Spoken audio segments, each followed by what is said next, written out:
नमस्कार किसान साथियों और बागवानी के दीवानों। आज मैं आपके सामने एक ऐसा सच रखने जा रहा हूं जो शायद खाद बनाने वाली बड़ी बड़ी कंपनियों को बिल्कुल पसंद नहीं आएगा। जरा सोचिए, आप साल दर साल बाजार में अपनी मेहनत की गाड़ी कमाई देकर यूरिया और डीएपी के कट्टे अपने खेत में लाते हैं, अपने कंधे पर लाद कर खेत में बिखेरते हैं। लेकिन क्या आपने कभी गौर किया है कि हर साल आपको खाद की मात्रा बढ़ानी क्यों पड़ रही है? क्यों आपके खेत की मिट्टी पत्थर जैसी सख्त होती जा रही है?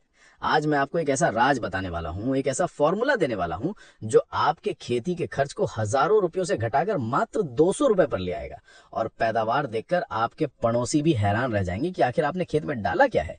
ये वीडियो आपकी खेती की तकदीर बदलने वाला है, इसलिए एक सेकंड भी स्किप मत कीजिएगा, क्योंकि इस जादुई फॉर्मूले का हर एक तत्व, इंग्रेडिएंट एक विशेष क्रम में और एक खास वजह से डाला जाता है। अगर एक भी चीज छूटी तो ये फॉर्मूला काम नहीं करेगा। दोस्तों, आगे बढ़ने से पहले एक छोटा सा काम करें। अगर आप चाहते हैं कि हम किसानों के हित में ऐसे ही बेबाक वीडियो बनाते रहें तो अभी इस वीडियो को लाइक कर दें और चैनल को सब्सक्राइब करके बेल आइकॉन दबा लें। कमेंट बॉक्स में हमें लिखकर जरूर बताएं कि आपके क्षेत्र में इस समय यूरिया का एक कट्टा बैग कितने रुपए का मिल रहा है। इससे हमें पता चलेगा कि देश भर में किसानों पर महंगाई की कितनी मार पड़ रही है। चलिए अब मुद्दे पर आते हैं। हम जिस जादुई खाद की बात कर रहे हैं वो असल में खाद नहीं बल्कि एक रिवाइवल टॉनिक है। विज्ञान ये कहता है कि पौधे सीधे तौर पर खाद नहीं खाते, उन्हें भोजन पकाकर देने वाले रसोइये मिट्टी के अंदर होते हैं, जिन्हें हम सूक्ष्म जीवाणु या बैक्टीरिया कहते हैं। यूरिया और डीएपी ने इन रसोइयों को मार दिया है। आज जो तरीका मैं आपको बताऊंगा वो इन रसोइयों की फौज को वापस खड़ा कर देगा। इस शक्तिशाली घोल को तैयार करने के लिए हमें प्रकृति की 4 सबसे ताकतवर चीजों को मिलाना होगा। इसमें पहली चीज वो है जो भारतीय कृषि का आधार रही है, लेकिन हम उसे भूल गए। ये चीज है देसी गाय का गोबर और गौमूत्र। लेकिन रुकिए, सिर्फ गोबर और गौमूत्र को पानी में घोल देने से काम नहीं चलेगा। बहुत से किसान यही गलती करते हैं और उन्हें रिजल्ट नहीं मिलता। विज्ञान यह है कि 1 ग्राम देसी गाय के गोबर में 300 करोड़ से ज्यादा जीवाणु होते हैं, लेकिन ये जीवाणु सुप्त अवस्था में होते हैं, सोए हुए होते हैं। अगर आप इन्हें सीधे खेत में डालेंगे तो ये ज्यादा असर नहीं दिखाएंगे। हमें इन्हें जगाना होगा और इनकी संख्या को 300 करोड़ से बढ़ाकर असंख्यों में ले जाना होगा। और इन्हें जगाने के लिए हमें इसमें एक सीक्रेट एनर्जी बूस्टर यानी ऊर्जा का स्रोत डालना होगा, जो हमारी इस फॉर्मूले की दूसरी और सबसे अहम सामग्री है। अब सवाल आता है कि ये करोड़ों जीवाणु जब जागेंगे तो इन्हें काम करने के लिए ताकत कहाँ से मिलेगी? यही आती है हमारी दूसरी सामग्री। आपको 200 लीटर पानी और 10 किलो गोबर के मिश्रण में जो अगली चीज डालनी है वो है गुड़। जी हाँ, वही गुड़ जो आप खाते हैं। लेकिन ध्यान रहे, आपको बाजार वाला साफ सुथरा केमिकल से धुला हुआ पीला गुड़ नहीं लेना है। आपको चाहिए वो पुराना काला बेकार पड़ा हुआ गुड़ जिसे कोई नहीं पूछता। क्यों? क्योंकि उस पुराने गुड़ में खनिजों की मात्रा सबसे ज्यादा होती है।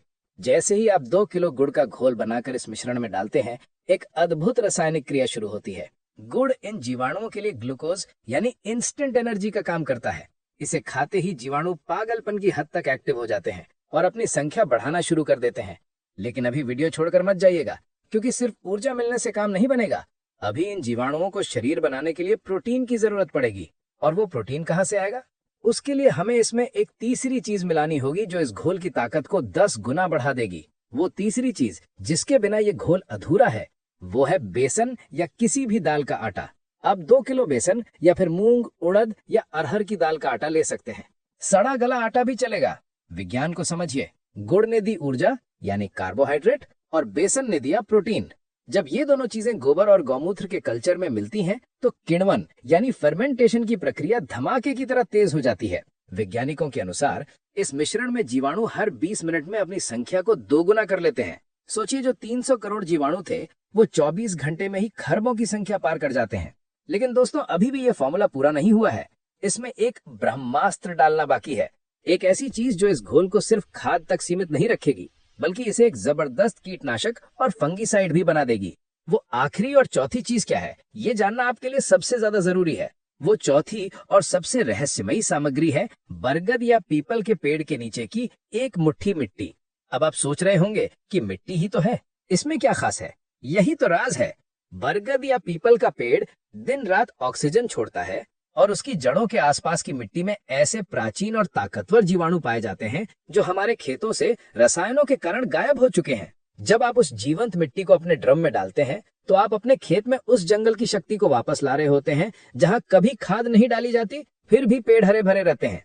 ये एक मुट्ठी मिट्टी इस पूरे घोल में इनोक्यूलेशन यानी जामन का काम करती है।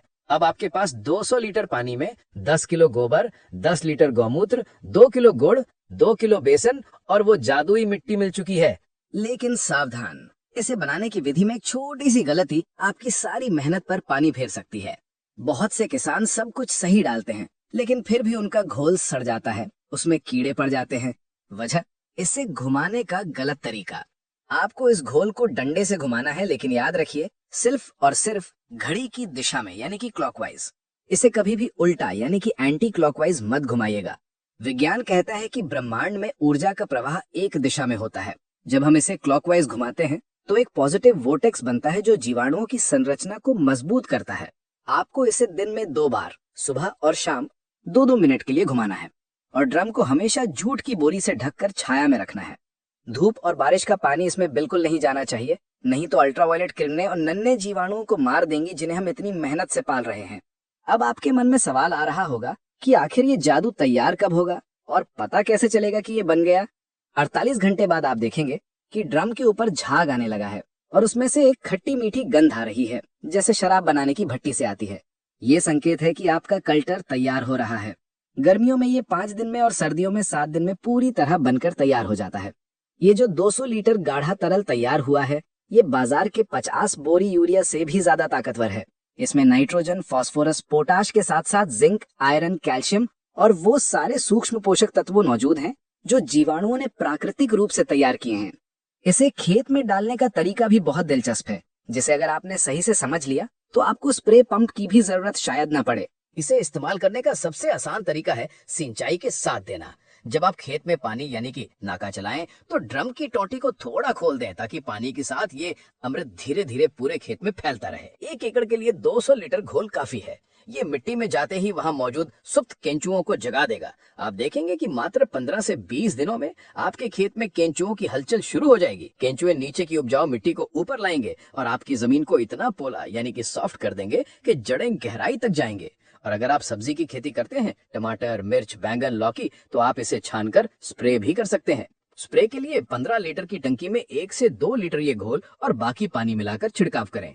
इसका असर देखकर आप दंग रह जाएंगे। फूल झड़ना बंद हो जाएंगे, फलों का साइज 1.5 गुना हो जाएगा और चमक ऐसी होगी कि मंडी में व्यापारी आपका माल सबसे पहले खरीदेंगे। अब एक बहुत ही महत्वपूर्ण बात जो आपको वीडियो के अंत तक रोके रखने के लिए मैंने बचा कर रखी थी, क्या हम इसे हर फसल में डाल सकते हैं? जी हाँ, चाहे गेहूं हो, धान हो, गन्ना हो या फिर आपके घर के गमले। लेकिन एक चेतावनी जरूर सुन लें, जब आप पहली बार इसका इस्तेमाल शुरू करें तो एकदम से रसायनों को पूरी तरह से बंद ना करें। मिट्टी को रसायनों की लत लगी हुई है, जैसे नशेड़ी को नशे की लत होती है। अगर एकदम से बंद करेंगे तो उत्पादन गिर सकता है। पहले साल रासायनिक खाद 50% कम करें और ये जैविक घोल डालें। दूसरे साल रसायन 75% कम करें और तीसरे साल आप पूरी तरह से रसायन मुक्त खेती कर सकते हैं। ये एक ट्रांजिशन पीरियड है जिसे समझना हर समझदार किसान के लिए जरूरी है। इस फॉर्मूले की सबसे बड़ी खूबसूरती इसका खर्चा है। 200 रुपए का खर्च और परिणाम लाखों का। ये आपको न केवल खाद के खर्च से बचाएगा बल्कि कीटनाशकों के खर्च से भी मुक्त करेगा, क्योंकि जब पौधे को प्राकृतिक पोषण मिलता है तो उसकी रोग प्रतिरोधक क्षमता, इम्यूनिटी इतनी बढ़ जाती है कि छोटे मोटे कीड़े उसका कुछ नहीं बिगाड़ पाते। पत्तों पर एक ऐसी परत बन जाती है जो रस चूसने वाले कीटों को रोकती है। ये 2 in 1 फॉर्मूला है, खाद भी और दवा भी। तो किसान भाइयों, अब फैसला आपके हाथ